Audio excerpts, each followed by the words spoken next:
سارا گل Bible knowledge house میں خوش آمدید۔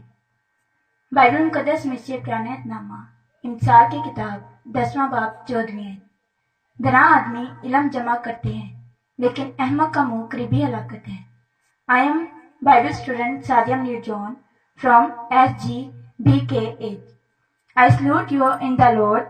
SGBKH کا مقصد طالب علم کو بائبل مقدس کی تعلیم فراہم کرنا ہے۔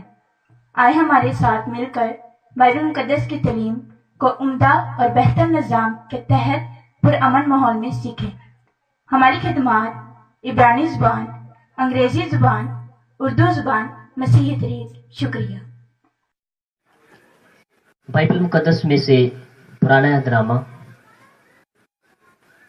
سیموئیل کی پہلی کتاب، اس کا 31واں باب، اس کی 11ویں آیت سے لے کے 13ویں آیت تک۔ جب یبیس جلاد کے باشندوں نے اس کے بارے میں وہ بات جو فلسطینیوں نے ساؤل سے کی سنی تو سب بہادر اٹھے اور راتوں رات جا کر ساؤل اور اس کے بیٹوں کی لاشیں بیت شان کی دیوار پر سے لے آئے اور یبیس میں پہنچ کر وہاں ان کو جلا دیا اور ان کی ہڈیاں لے کر یبیس میں جھاؤ کے درخت کے نیچے دفن کی اور 7 دن تک روزہ رکھا۔ پروگرام سچی باتیں، عنوان ساؤل اور اس کے بیٹوں کی وفات، دوسرا حصہ۔ یبیس جلاد کے باشندوں نے لاشوں کو واپس لانے کے لیے 10 میل کا سفر کیا۔ ہڈیوں کو یبیس میں جھاؤ کے درخت کے نیچے دفن کر دیا گیا۔ یہ لوگ نہیں بھولے تھے کہ کس طرح ساؤل نے بادشاہ کی حیثیت سے پہلی بڑی جنگ میں انہیں امونیوں سے رہائی دلائی تھی۔ یاد رہے کہ اسرائیلیوں میں لاش کو جلانے کی رسم عام نہیں تھی۔ شاید یہاں یہ طریقہ کار اس لیے استعمال کیا گیا کیونکہ لاشوں کے اعضاء کاٹ ڈالے گئے تھے، اور اس فعل سے یہ بھی مقصود تھا کہ فلسطی لاشوں کو مزید بے حرمت نہ کریں۔ اس کی لشکرگاہ ٹوٹ گئی، اس کی لاش میدان جنگ میں پڑی رہی، اس کی شکست پر خوشی منائی گئی، اس کی لاش کی نمائش کی گئی۔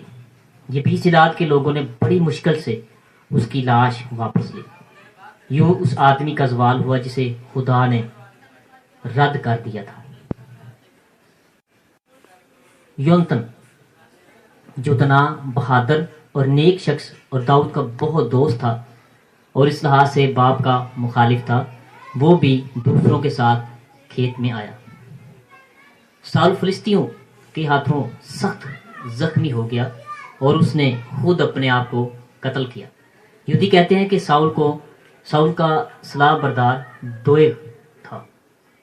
فلسطینیوں نے ان کی لاشوں کے ساتھ نہایت بے عزتی کا سلوک کیا، اس کا سر کاٹ لیا۔ یہ ساؤل پر بھی ملامت تھی اور اسرائیل پر بھی ملامت تھی۔ انہوں نے اس کے ہتھیار اتار لیے اور ان کو فتح کی یادگار کے طور پر اپنی دیوی استراد کے مندر میں رکھ دیا۔ یہ بھی بتایا گیا ہے کہ پہلا تواریخ اس کا 10واں باب اس کی 10ویں آیت، انہوں نے اس کے سر کو دجون کے مندر میں لٹکا دیا۔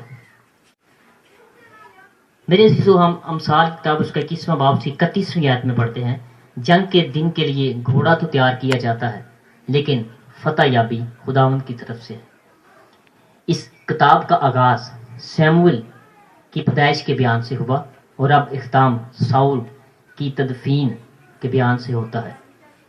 ان دونوں کی زندگیوں کا مقابلہ کرنے سے ہم سیکھتے ہیں کہ جو عزت خدا دیتا ہے ہمیں اس کو ترجیح دینی چاہیے، اور جو عزت دینے کا دعویٰ یہ دنیا کرتی ہے اس کو خاطر میں نہیں لانا چاہیے۔ خداوند ہم کو برکت دے۔